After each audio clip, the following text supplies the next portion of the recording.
de balles. Je m'en fous. Je m'en fous. Vous pouvez envoyer votre armée venir m'arrêter, aller m'enfermer, me jeter en prison, me torturer. Je m'en fous. Ça ne m'empêchera pas de vous dire la vérité. Quand on se réfère au rapport et on lit le bilan de ces 20 dernières années de votre gouvernance, vous êtes une personne incapable de gouverner ce pays. Vous êtes incapable, M. Faure et Sot Manya-Zoumbé. Vous êtes indigne même de gouverner ce pays-là. Si on voit tous les rapports de l'IGE, les rapports de l'ITIE, les rapports de la Cour des comptes, tous les rapports qu'on a produits, et vous, en tant que premier responsable, vous n'êtes pas en mesure de mettre l'ordre dans vos rangs, d'interpeller les filous, les voleurs fiefés là. Vous êtes un incapable. Et un incapable ne mérite pas de nous présider. Vous devez dégager.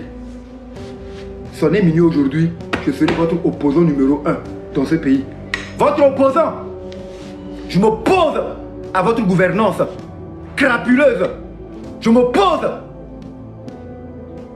à votre manière de traiter les Togolais. Je m'oppose à votre indifférence qui s'apparente à de l'insolence vis-à-vis du peuple togolais. Vous êtes irrespectueux, M. Faure Gnassingbé, envers le peuple togolais. Irrespectueux envers tout le peuple togolais. Vous n'êtes pas supérieur au peuple togolais.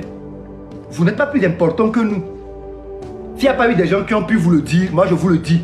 Vous n'êtes pas plus important que tous les Togolais. Votre vie n'est pas plus importante que la vie de tous les Togolais, M. Faure et Sot Manya-Zoumbé. Votre vie n'est pas plus importante que la vie de tous les Togolais.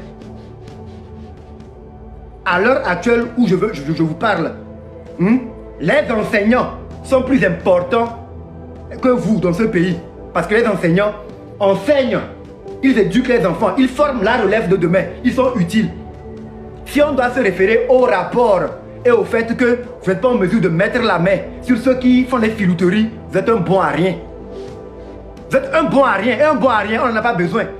On veut des vrais leaders, des gens qui sont courageux. Quand on dit courageux là, ce n'est pas venir s'en prendre aux innocents, non. Courageux là, ce n'est pas arrêter les innocents, les enfermer parce qu'ils réclament la justice.